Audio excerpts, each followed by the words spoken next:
皆様こんにちは、グローバルハンズオン VC、GHOVC の、安永です。今アレンマイナーさんに聞くというところで、そのパート2になります。前回はですね、いわゆるアレンさんのオラクルの、キャリアの中で0 to 1をやった、0から10ミリオン、20ミリオンといった売上まで持っていったという、そこが一番スタートアップにとって一番死亡確率が高いというところじゃないかなと思いますので、ちょっとその辺を今日は深掘りをして聞いてみたいと思います。Let me ask you this. So you had some experience from 0 to 1 while you are in the Oracle, but at the same time, I think you have also done in the Salesforce Japan and Marketo Japan. Could you maybe walk it over a little bit of history of the Salesforce and Marketo? Sure. And the most important lesson that I learned was taught at Oracle. The thing I remember most was in my early days, just after we hired Sano-san, the head of Oracle International came to visit from England to review our business plans for this year. And I was going to be hiring my team of engineers to build Japanese products and work with Japanese vendors. I was building a team of about 15 people. And he approved the budget for that hiring, but he said, I know you've got a lot on your plate. Don't rush to hire the team quickly. Keep looking until you find one person that you think can do your job even better than you can. Someone who you would be comfortable reporting to.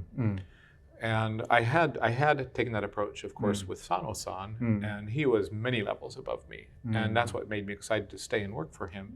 But to get that advice for my own team, I thought was interesting. And he explained that there's something called the Peter Principle. The Peter Principle, which was in at least the 80s was quite well known in management thinking in America, is that people tend to hire someone that are easy to manage, one level below them. And as organizations grow, the quality of the people goes down. The best person in most organizations is the person at the top. And so he explained that the reason for suggesting that was, if you follow the Peter Principle, as long as I get the first hire right, and it's someone one level above me, then the people he naturally is inclined to hire will be as good as me, and the people one layer below that will be the people I would normally hire as my main manager. So he said, if you get that first hire right, everything becomes so much easier. The second most important thing is, what business do we do together? And of course, it's important for the team and the business to fit. But I think the most important thing in any startup is a team that shares a vision, that trust each other, that are able to fulfill different roles. There's no one Superman, and everyone has some talent they can bring to the table. So building a great team.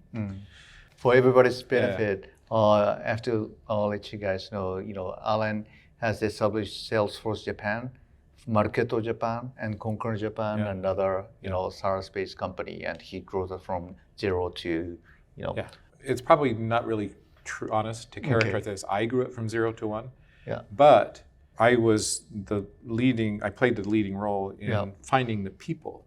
And motivating them and helping them connect well with headquarters.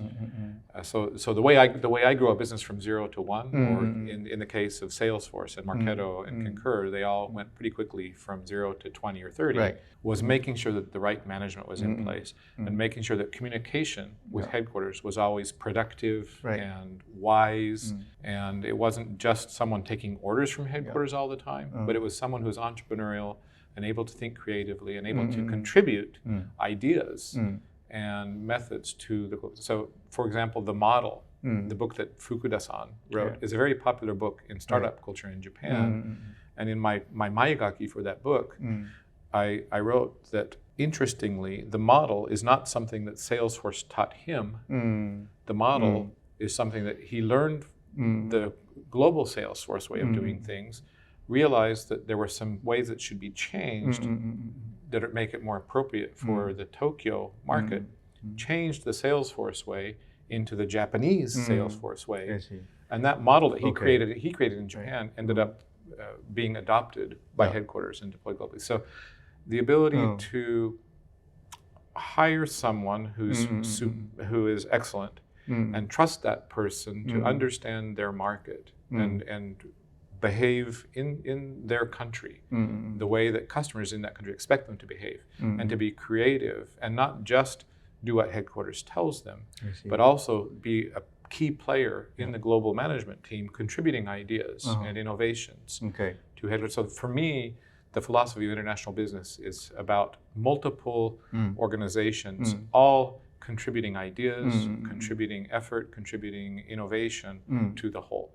And I think there is a tendency, particularly in Silicon Valley companies, to think that all the innovation happens at headquarters and should stay at headquarters. So one message from me to the startups in Japan who are going to go global is, as you do it, there's a wonderful opportunity to learn from the people you hire in the United States, to learn from the people you hire in Europe and China and Korea and Vietnam.